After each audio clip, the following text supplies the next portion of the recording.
राष्ट्रीय उत्पन्नामध्ये राष्ट्रीय उत्पन्न मोजण्याची जी पद्धत आहे, तिसरी पद्धत आहे खर्च पद्धत.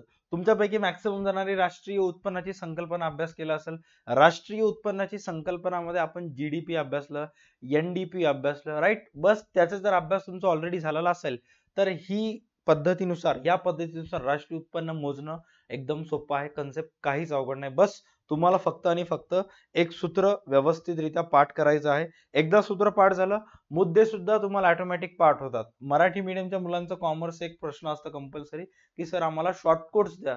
जेवढं इंग्लिश मीडियमचे शॉर्ट कोट्स इझी जातात तेवढं मराठी मीडियमचे कुठं ना कुठं अवघड जात असतात. बट या व्हिडिओमध्ये खर्च पद्धतीनुसार जे पॉइंट्स आहेत, जे मुद्दे तुम्हाला लक्षात ठेवायचे आहेत, ते फक्त आणि फक्त या सूत्राचा जर अभ्यास तुम्ही केला तर ऑटोमॅटिकली तुमच्यापैकी मॅक्सिमम जणांना लक्षात येते.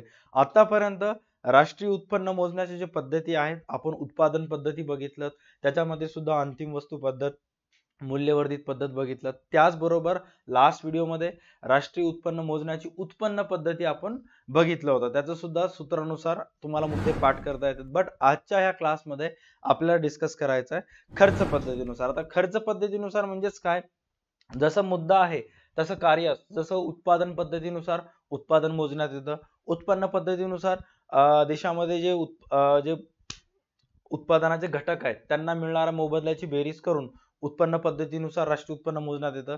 आता खर्च पद्धतीनुसार राष्ट्रीय उत्पन्न कसं मोजायचं सर, देशातील लोकांमार्फत केलेल्या खर्चाची बेरीज करायची का, तर ऍब्सोल्युटली राईट. बट कोणत्या खर्चाची बेरीज करायची, ते खर्च कोणामार्फत केले गेले पाहिजे, याचा विचार आपल्याला आजच्या क्लासमध्ये करायचा आहे. नमस्कार, DA2 अकॅडमीच्या आणखी एका ब्रँड न्यू व्हिडिओमध्ये मी प्रसाद तुमच्यापैकी प्रत्येकांचं स्वागत करतोय. चला, पॉइंट मध्ये काय सांगण्यात आलेलं आहे, खर्च पद्धतीनुसार एका वर्षाचा कालावधी म्हणजेच काय, 1 एप्रिल ते 31 मार्च आर्थिक वर्षाच्या कालावधीत एकूण होणाऱ्या खर्चाचे मोजमाप केले जाते. एका वर्षाच्या कालावधीत सर्व व्यक्ती, आता कोणाकोणाचे खर्च मोजले जाते, तर सर्वात पहिले सांगण्यात आलेलं आहे सर्व व्यक्ती म्हणजे तुमच्या आमच्यासारखे नॉर्मल लाईफ जगणारे जे सर्व व्यक्ती आहेत त्यांचं खर्च मोजलं जातं. त्याचबरोबर उद्योग संस्था म्हणजेच काय, बिझनेस. जसे की आता मी प्रसाद आहे तर मी एक सर्वसाधारण व्यक्ती आहे, बट मी जर टाटा कंपनीकडून एखाद्या वस्तूची खरेदी केली तर टाटा कंपनी ही एक उद्योग संस्था आहे. त्यानंतर शासनाने केलेल्या उपभोगावरील खर्चाची आणि गुंतवणुकीवरील खर्चाची बेरीज, म्हणजे तिघांचा खर्च आपल्याला मोजायचा आहे. कोणाकोणाचा खर्च मोजायचा आहे, नंबर फर्स्ट सर्वसामान्य व्यक्तीचा खर्च, सेकंड उद्योग संस्थांनी केलेला खर्च, आणि तिसरा शासनाने केलेला खर्च. सर, शासन तर आपल्याकडून कर घेत असते, मग शासनाचा खर्चाचा विचार का करायचा, आपण ना इथं आपलं स्वतःचं उत्पन्न मोजायलो, ना आपण एका उद्योग संस्थेचं उत्पन्न मोजायलो, आपण राष्ट्राचं उत्पन्न मोजायलो. राष्ट्र जेव्हा येते तेव्हा राष्ट्रामध्ये कोण कोण समाविष्ट असतात, सर्वसामान्य व्यक्ती समाविष्ट असतात, उद्योग संस्था समाविष्ट असतात, इवन देशाची सरकार सुद्धा समाविष्ट असते. पण ती देशाची सरकार ह्या ज्या त्या देशातलं सरकारचं उत्पन्न असलं पाहिजे. आपल्याला फक्त भारताचाच विचार इथं करायचं आहे. भारताच्या राष्ट्रीय उत्पन्नात श्रीलंकेच्या सरकारने किती पैसे कमवले ह्याचा देखरेख ह्याचा किंवा काही गिव्ह अँड टेक राहत नाही. ओके, आता समोर काय सांगण्यात आलेलं आहे की खर्च पद्धतीनुसार जर राष्ट्रीय उत्पन्न मोजायचं असेल तर सूत्र काय दिलेलं आहे, सूत्र दिलेलं आहे NI. इथं NI च्या जागी तुम्ही वाय सुद्धा शब्द लिहू शकता. थोडस क्लिअर दिसावं म्हणून मी थोडस हायलायटरचं कलर चेंज करतो. राईट, आता तुम्हाला क्लिअर दिसत असेल. NI च्या ऐवजी तुम्ही इथं मेन्शन करू शकता वाय म्हणजेच काय, इल्डचा अर्थ आहे राष्ट्रीय उत्पन्न, किंवा इथं NI लिहिलेलं आहे. NI म्हणजेच काय, नॅशनल इन्कम. आयदर तुम्ही इल्ड वाय शब्द लिहू शकता किंवा NI नॅशनल इन्कम हा शब्द लिहू शकता. आता नॅशनल इन्कम मध्ये सूत्र काय दिलेलं आहे, national income is equal to C plus I plus G minus X minus M plus R minus P. हे आपण सूत्र कधी बघितलेलं आहे, राष्ट्रीय उत्पन्न मोजण्याची जी संकल्पना आहे त्याच्यामध्ये जीडीपी बघत असताना यातलं काय पोर्शन बघितलं आहे, त्यानंतर एनडीपी बघत असताना काय पोर्शन बघितलं आहे, NNP मोजत असताना सुद्धा काही पोर्शन आपण बघितलेलं आहे. जर तुमच्यापैकी मॅक्सिमम जणांना माहित असेल तर, माहित नसेल तर व्हिडिओ चेक करा. जीडीपी कन्सेप्ट किंवा NNP concept by DA2 academy, लगेच तुम्हाला व्हिडिओ YouTube वर मिळून जाईल. आता इथं काय सांगण्यात आलेलं आहे, CIG बरोबर आहे किंवा राष्ट्रीय उत्पन्न बरोबर आहे उपभोग प्लस गुंतवणूक प्लस सरकारी खर्च प्लस निर्यात मायनस आयात प्लस परकीय निव्वळ प्राप्ती. आता हे कशा पद्धतीने हे वर्क करते चेक करूयात. सर्वात पहिला आपल्याला राष्ट्रीय उत्पन्नाचे मोजमाप करायचं आहे, बट कोणत्या पद्धतीनुसार? सर आपल्याला राष्ट्रीय उत्पन्नाचे मोजमाप खर्च करायचं आहे खर्च पद्धतीनुसार. खर्च पद्धतीनुसार उत्पन्नाचं मोजमाप करत असताना काय काय विचारात घ्यावं लागतंय? खर्च पद्धतीनुसार राष्ट्रीय उत्पन्नाचं मोजमाप करत असताना 3 लोकांद्वारे केलेला खर्च विचारात घ्यावा लागते. नंबर फर्स्ट सर्वसामान्य व्यक्ती, ज्याच्यासाठी इथे शब्द आलेला आहे सी. चेक करा, सर्वसामान्य व्यक्तीसाठी इथं काय आलेलं आहे सी. सी म्हणजेच काय? कन्झम्पशन म्हणजे उपभोग खर्च. त्याच्यानंतर आलेला आहे औद्योगिक संस्था किंवा उद्योग संस्था, ज्याच्यासाठी शब्द आलेला आहे आय. आय म्हणजेच काय? गुंतवणूक, उद्योग संस्थांनी केलेली गुंतवणूक. त्याच्यानंतर आलेला आहे जी. जी म्हणजे सरकारी खर्च, सरकारद्वारे केलेला खर्च. त्याच्यानंतर X minus M plus R minus P. आता हे सर्व गोष्टी आपल्याला स्टेप बाय स्टेप डिस्कस करायचे आहेत. सर्वात पहिले आपण फोकस करूयात खाजगी अंतिम उपभोग खर्च. आता राष्ट्रीय उत्पन्नामध्ये सर्वात पहिला खर्च मोजण्यात येतो खाजगी अंतिम उपभोग खर्च. म्हणजेच काय?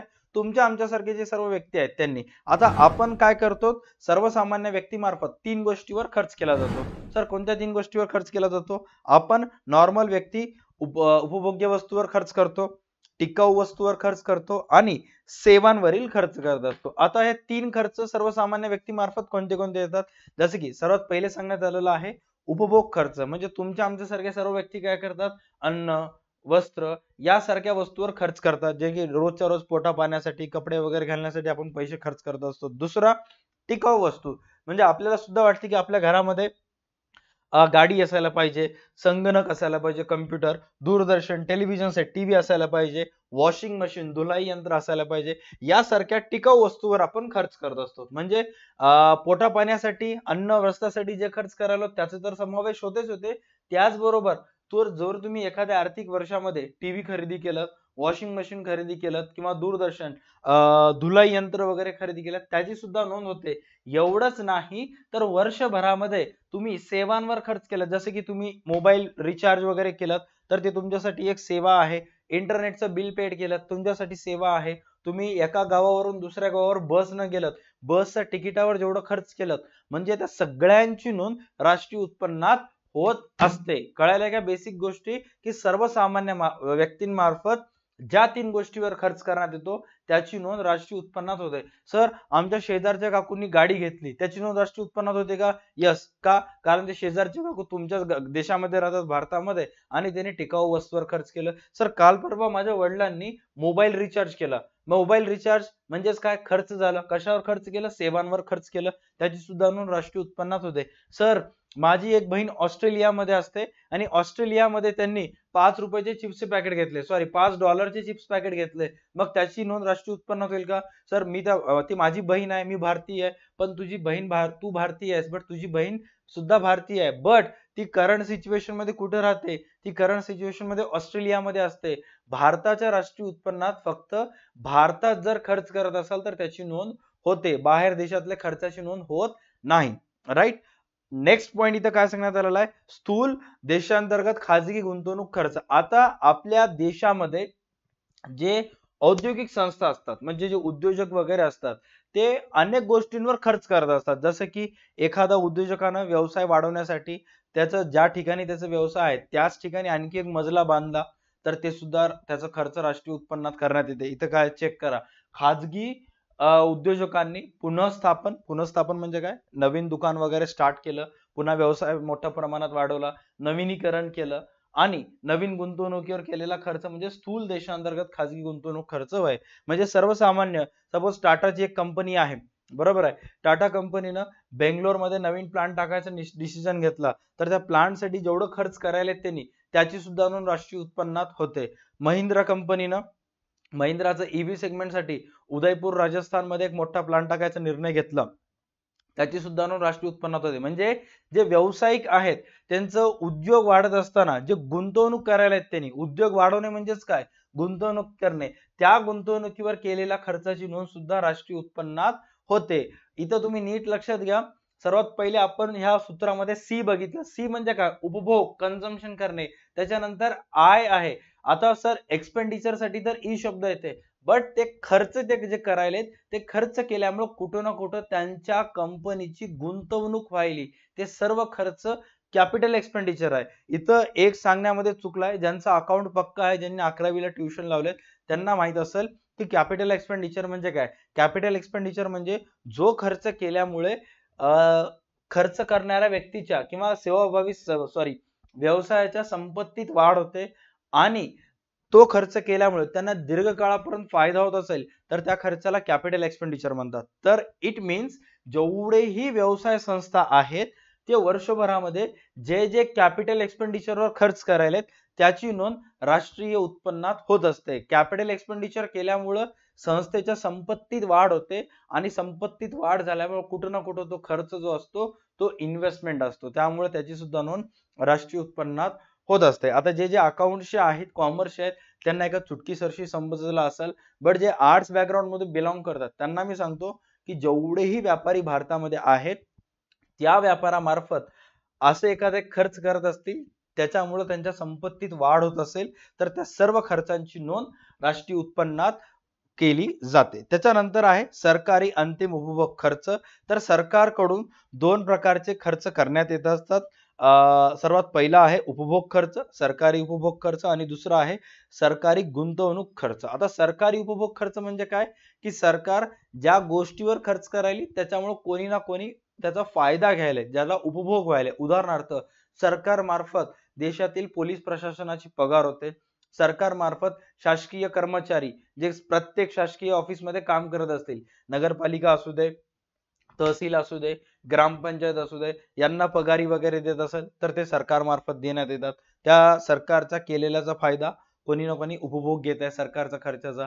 त्याचबरोबर देशाच्या सीमेवर जे जवान बसलेले आहेत त्यांची सुद्धा पगार देशाच्या तिजोरीतून होत असते, म्हणजे सरकार त्याच्यावर खर्च करायला. आता सर्वात पहिल्या पॉइंट मध्ये इथं काय सांगण्यात आलेलं आहे, सरकारकडून प्रशासकीय सेवा.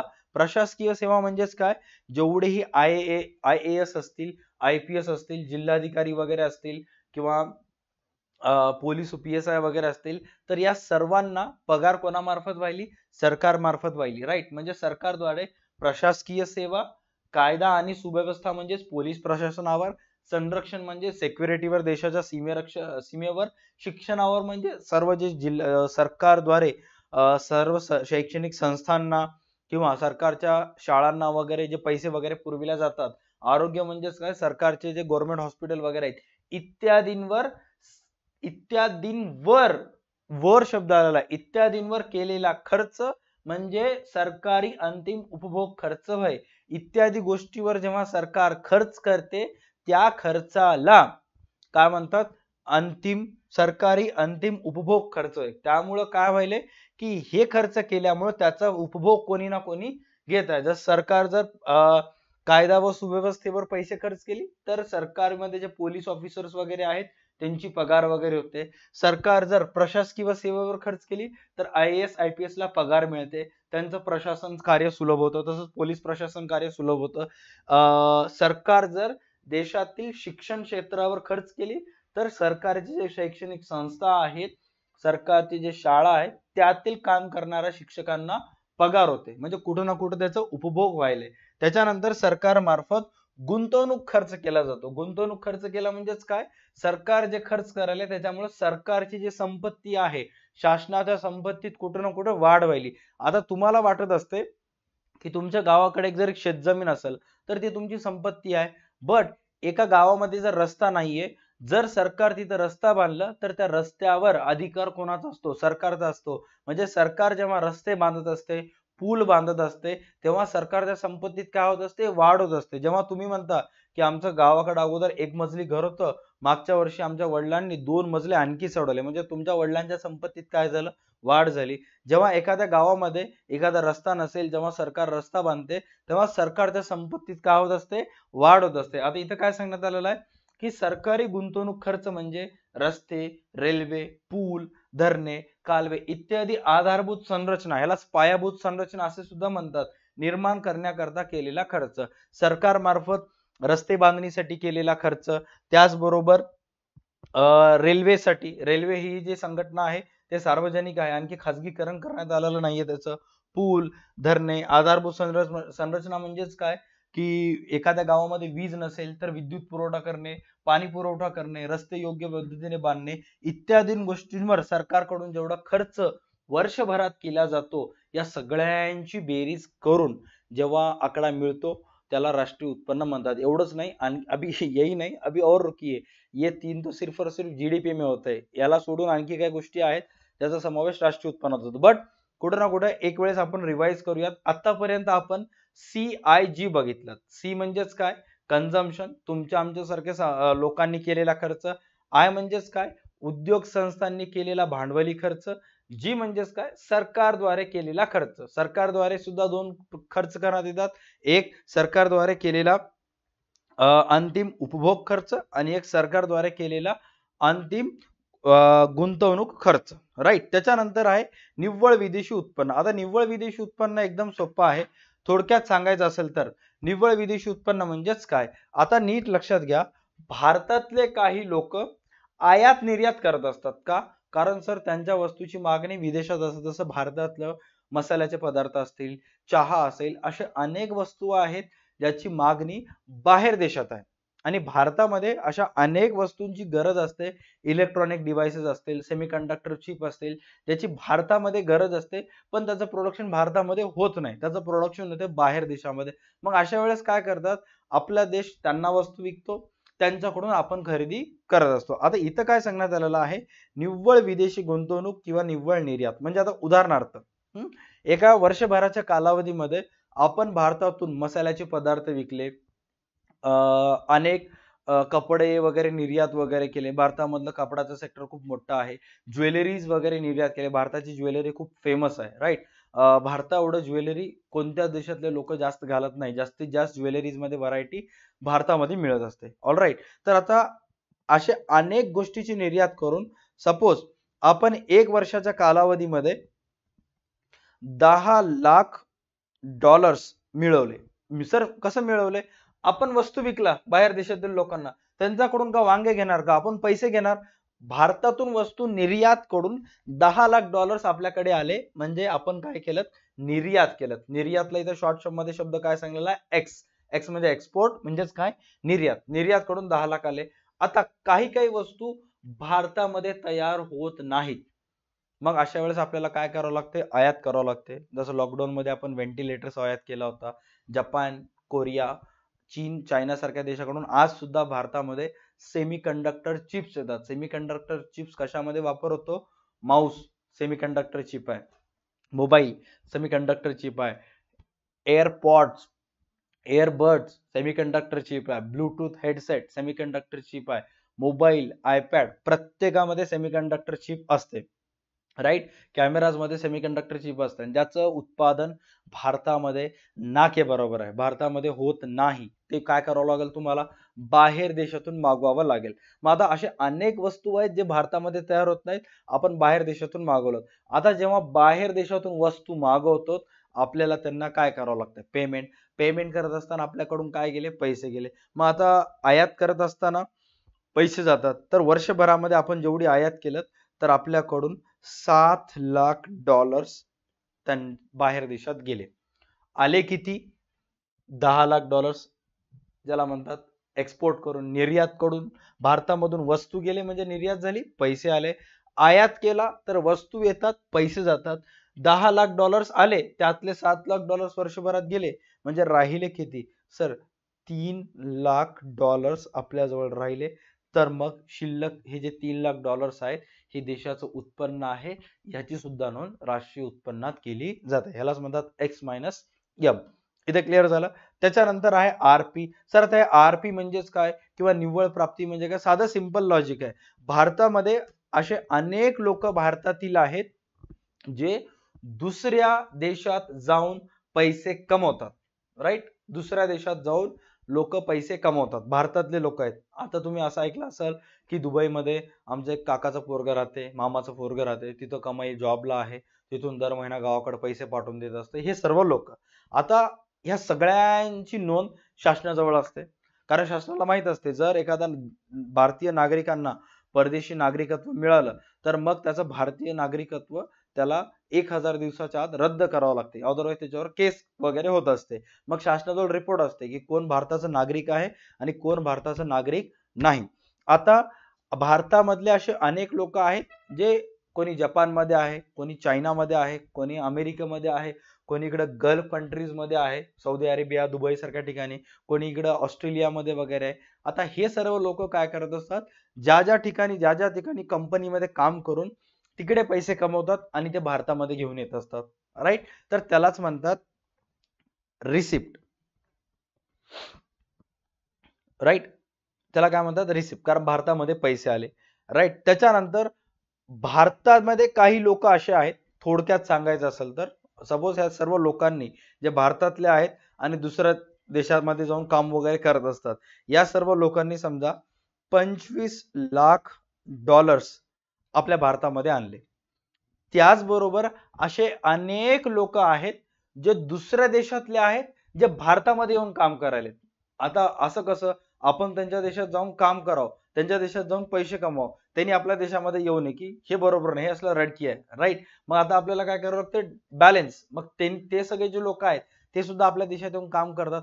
सर आपण का त्यांना या म्हणल्या का, नाही, असं जमत नाही. कॉर्पोरेट सेक्टरमध्ये जिथं मोठे मोठे कंपनीज आहेत, ॲक्सेंचर असेल, राईट, टेक महिंद्रा असेल, किंवा इन्फोसिस असतील, TCS असतील, अनेक कॅपजिमिनी सारखे मोठे मोठे कंपनीज असतील, हे सर्व IT कंपनीज काय करत असतात, यांच्या कंपनीजमध्ये अनेक जे मोठे मोठे प्रोजेक्ट चालू असतात ते भारतातल्या लोकांना जेव्हा हँडल होत नसतात, तेव्हा दुसऱ्या देशातून ते सर्व समजून सांगण्यासाठी ह्या लोकांना ते कंपनी तिथल्या देशातले एक सॉफ्टवेअर इंजिनियरची नियुक्ती भारतामध्ये करते 6 महिन्यासाठी, 8 महिन्यासाठी, आणि मग इथून तो पैसे वगैरे घेऊन जात असतो, राईट. कारण तो इथं आला म्हणजे फुकट थोडी येणार, कंपनी पैसे देते. कंपनी पैसे देते म्हणजेच काय, भारतातले पैसे द्यायले, राईट. भलेही स्वतःचे आहेत, पण कुठं ना कुठं परदेशी नागरिक येऊन भारतातून पैसे घेऊन जात आहे, राईट. मग अशा वेळेस या सर्व बाहेर देशातील लोकांनी भारतामध्ये येऊन कमाई केली, आणि सपोज ती जर कमाई 18 लाख डॉलरची असेल, मग शिल्लक राहिलं किती, त्यांच्या देशातून आपण 25 लाख आणला, आपल्या देशातून ते 18 लाख घेऊन गेले, तर नियर अबाउट 7 लाख डॉलर शिल्लक राहिले. ह्याचा सुद्धा समावेश राष्ट्रीय उत्पन्नात होतो. म्हणजे ओव्हरऑल 3 गोष्टी मार्फत केलेला खर्च, निर्यातीतून आयात खर्च वजा करायचा आणि रिसिप्ट मधून पेमेंट मायनस करायचं, संपलं. खर्च पद्धतीनुसार राष्ट्रीय उत्पन्न, सगळ्यांची बेरीज केला, राष्ट्रीय उत्पन्न तुम्हाला माहित होऊन जाते. आता इथं तुम्हाला थोडं कन्फ्यूज करण्यासाठी काय सांगण्यात आलेलं आहे, परदेशी नागरिकांनी देशातील वस्तू व सेवांवर केलेला खर्च, जे बाहेरचे लोक असतात ते आपल्या देशामध्ये येऊन पैसे वगैरे खर्च करतात, तेव्हा आपल्या देशाला पैसे येतात, तेच म्हणणं झालं. आणि आपल्या देशातील लोक बाहेर देशामध्ये जाऊन जेव्हा पैसे वगैरे खर्च करतात त्याला म्हणतात पेमेंट्स म्हणतात. ऍट द एंड तेवढंच आहे, तुम्हाला फक्त एवढं समजून घ्यायचं आहे की बाहेर देशातून भारतात आलेले पैसे त्याला रिसिप्ट म्हणतात, आपल्या देशातून त्या देशात गेलेल्या पैशांना काय म्हणतात, पेमेंट्स म्हणतात, राईट. आता सगळ्यांची बेरीज जेव्हा करतात त्याला म्हणतात खर्च पद्धतीनुसार राष्ट्रीय उत्पन्नाचे मोजमाप करणे. आता उदाहरणार्थ सूत्रामध्ये तुम्ही काय अशा पद्धतीने बघितलं असाल, national income is equal to C plus I plus G X minus M plus R minus P, right. आता उदाहरणार्थ सर्वसामान्य आपल्यासारख्या लोकांनी, नीट लक्षात द्या, सर्वसामान्य आपल्यासारख्या लोकांनी वर्षभरात उपभोग्य वस्तूवर खर्च केला, टिकाऊ वस्तूवर, सेवांवर, उपभोग्य वस्तूवर उपभोग्य खर्च केला नियर अबाउट 10 करोडचा, प्लस जेवढेही देशामधले सर्व व्यक्ती आहेत, व्यवसाय संस्था, जस्ट एक्झाम्पल, व्यवसाय संस्था वगैरे आहेत, त्यांनी इन्व्हेस्टमेंटवर 20 करोड खर्च केला, गुंतवणुकीवर खर्च 20 करोड केला. गव्हर्नमेंट मार्फत वर्षभरामध्ये खाजगी अंतिम जे खर्च होता गव्हर्नमेंट मार्फत, उपभोग्य खर्च, सरकारी खर्च, तो 50 करोडचा होता, सेवांवर वगैरे सगळं शासनाच्या संपत्तीवर. आयात आणि निर्यात केलेल्या वस्तूतून जेव्हा पैसे आले आणि आयात केलेल्या वस्तूचे पैसे गेले, ऍट द एंड जेव्हा शिल्लक राहिलं तेव्हा आपण बघितला की 10 करोड शिल्लक राहिले सपोज, आणि रिसिप्ट मायनस पेमेंट केला. बाहेर देशातून जेव्हा आपल्या देशात पैसे आले आणि आपल्या देशातून पैसे बाहेर गेले, याच्यातून अमाऊंट वजा केला. बाहेर देशातून समजा आपल्या देशात 15 करोड आले, आपल्या देशातून 10 करोड गेले, शिल्लक राहिले 5 करोड. या सगळ्यांची जेव्हा तुम्ही बेरीज करता, 10 + 20 30, 80, 90, 95, तर मग नियर अबाउट खर्च पद्धतीनुसार तुमचं राष्ट्रीय उत्पन्न येते 95 crore right. Correct. I hope खर्च पद्धतीनुसार राष्ट्रीय उत्पन्नाचे मोजमाप करणे ही कन्सेप्ट एकदम क्लिअर झाली असेल राईट. जेवढेही DA2 अकॅडमीचे बिग बुल बॅचचे स्टुडंट आहेत त्यांना एक्झाम मध्ये हा प्रश्न कसं लिहायचं ऑलरेडी सांगितलेलं आहे. बिग बुल बॅच म्हणजेच काय, 2025 बोर्ड, 26 बोर्ड आणि 27 बोर्ड मध्ये हे जे 12वीचे एक्झाम 3 वर्ष होणार आहेत त्या सगळ्यांसाठी दरवर्षी आपल्या ऍप्लिकेशनवर बिग बुल बॅच या नावाने 12वीचे रोज रात्री लाईव्ह क्लासेस होतात. जसं तुम्ही तुमच्या गावातल्या ट्युशन्स मध्ये वगैरे जाता तसं आपल्या ऍप्लिकेशन्सवर लाईव्ह लेक्चर्स असतात 7 ते 10 या टाइम मध्ये, ज्याच्यामध्ये फक्त 2 ते 2.5 हजार फीस मध्ये आपण 12वीचे अर्थशास्त्र, OCM, अकाउंट्स, SP सारखे मेन सब्जेक्टचे लाईव्ह क्लासेस वगैरे घेत असतो. आणि हे 2.5 ते 3 हजार जी फीस असते हे वर्षभराची फीस असते, ना की एका विषयाची. तुम्ही एका विषयाचे सुद्धा क्लासेस जॉईन करू शकता. प्लस या 2.5 ते 3 हजार मध्येच तुम्हाला आमच्या मार्फत पुस्तक सुद्धा देण्यात येते, ज्याच्यामध्ये मागच्या 10 वर्षाचे प्रश्नपत्रिका असतात अकाउंट्स विषयाचे आणि 1000 पेक्षा जास्त गणित असतात. आणि तुम्हाला नोट्स सुद्धा लिहून देण्यात येतात, जेणेकरून एक्झाम मध्ये तुम्हाला सर्व गोष्टी लिहिण्यामध्ये सोपं जातील आणि अभ्यास तुमचा होईल. आता तुमच्यापैकी मॅक्सिमम जण वाटत असेल की सर आम्हाला हे लाईव्ह क्लासेस जॉईन करायचे, तर आम्ही लाईव्ह क्लासेस कशा पद्धतीने जॉईन करू शकता. तर तुम्हाला सिम्पली प्ले स्टोअरला जायचं आहे, DA2 अकॅडमीचा ॲप डाउनलोड करायचा आहे, तिथून चॅट सेक्शन वरून मेसेज करायचा आहे की सर मला 12वीचे क्लासेस करायचे आहेत, किंवा डिस्क्रिप्शन मध्ये नंबर दिलेला आहे त्याच्यावर तुम्ही कॉल करू शकता. कॉल करून तुम्हाला म्हणायचं आहे की सर मी 12वीला आहे, मला 12वीची बिग बुल बॅच जॉईन करायची, त्याच्यासाठी मला काय करावं लागेल. आणि मग मी किंवा आमच्या क्लासेस तर्फे कोणीही तुम्हाला सर्व व्यवस्थित गायडन्स वगैरे करेल. क्लासेसचा नंबर आहे 9175956699 9175956599. डिस्क्रिप्शन मध्ये सुद्धा नंबर दिलेला असेल राईट. डिस्क्रिप्शनचा नंबर चेक करायचा असेल तर व्हिडिओ पाहत असताना खाली स्क्रीनवर चेक करा, कुठं ना कुठं मोर नावाचा ऑप्शन तुम्हाला तिथे दिसत असेल, MORE, त्याच्यावर क्लिक करा, डिस्क्रिप्शन तुम्हाला दिसेल. आजच्या व्हिडिओसाठी एवढंच, भेटूयात नेक्स्ट क्लासमध्ये. तोपर्यंत पाहत राहा तुमचा आवडती युट्यूब चॅनल DA2 अकॅडमी. चला bye, take care and stay connected. Best of luck. I hope तुम्हाला हा चॅप्टर कव्हर झाला असेल. नेक्स्ट व्हिडिओमध्ये आपण बघणार आहोत राष्ट्रीय उत्पन्न मोजताना येणाऱ्या अडचणी.